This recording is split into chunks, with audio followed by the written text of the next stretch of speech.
میں آپ کو درود پاک کا ایک خاص و خاص عمل تعلیم کر رہا ہوں۔ اگر آپ دکھوں اور پریشانیوں کے بمن میں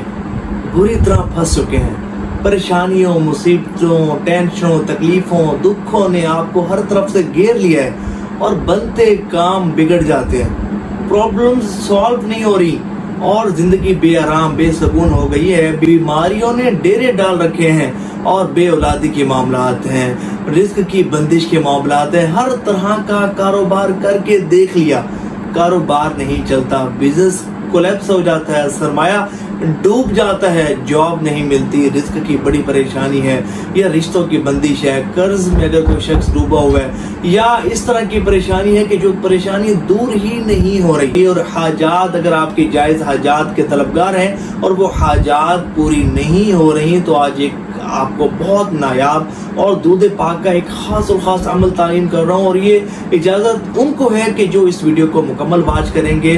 اور کمنٹ میں درود پاک لکھیں گے، ثواب کی نیت سے اس ویڈیو کو شیئر کریں گے کہ یہ بڑا ہی خاص عمل ہے تو بڑا شارٹ آسان عمل، لیکن اس کے بینیفٹس، اس کے فضائل و برکات بہت زیادہ ہیں۔ جب آپ اس عمل کو کریں گے تو اس کی برکات کھلی آنکھوں سے دیکھیں گے، انشاءاللہ اتنا فائدہ ہوگا کہ جس کا آپ کو تصور بھی نہیں ہوگا۔ عمل میں آپ کو بتا دیتا ہوں، عمل بڑا آسان ہے۔ سب سے پہلے آپ نے گناہوں سے سچی پکی توبہ کرنی ہے، اس کے بعد 2 رکعت نماز نفل حاجت کے پڑھنے ہیں، پڑھ کر اس کا ثواب سرکار دو عالم صلی اللہ علیہ وآلہ وسلم کی مقدس بارگاہ میں پہنچانا ہے۔ حضور کے وسیلے سے دعا کرنی ہے کہ یا اللہ ان نفل کی برکت سے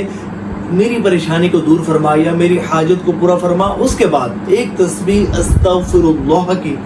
پڑھنی ہے توجہ کے ساتھ، اور پھر 313 مرتبہ درود پاک پڑھنا ہے۔ کون سا پڑھنا ہے، کس طرح پڑھنا ہے؟ اس درود پاک کے اول و آخر 3 مرتبہ، 7 مرتبہ یا 11 مرتبہ درود ابراہیمی پڑھنا ہے، اور درمیان میں یہ درود پاک اللہم صلی علی محمد وعلی آل محمد، اس درود پاک کو 313 مرتبہ توجہ کے ساتھ، خوش و خضوع کے ساتھ، یکسوئی کے ساتھ، ادب و آداب کے ساتھ اور کامل توجہ اور اہتمام کے ساتھ آپ نے پڑھنا ہے۔ تہجد کے وقت پڑھیں، بڑی اچھی بات ہے، وگرنہ سونے سے پہلے یا کسی بھی نماز کے بعد کسی بھی وقت آپ پڑھ سکتے ہیں، بس توجہ کے ساتھ، خوش و خضوع کے ساتھ پڑھنا ہے، یقین کامل کے ساتھ پڑھنا ہے۔ اللہ نے چاہا بڑی سے بڑی پریشانی اور مصیبت دور ہو جائے گی اور جائز حاجات کی بھی تکمیل ہوگی۔ ثواب کی نیت سے اس ویڈیو کو شیئر ضرور کیجیے گا۔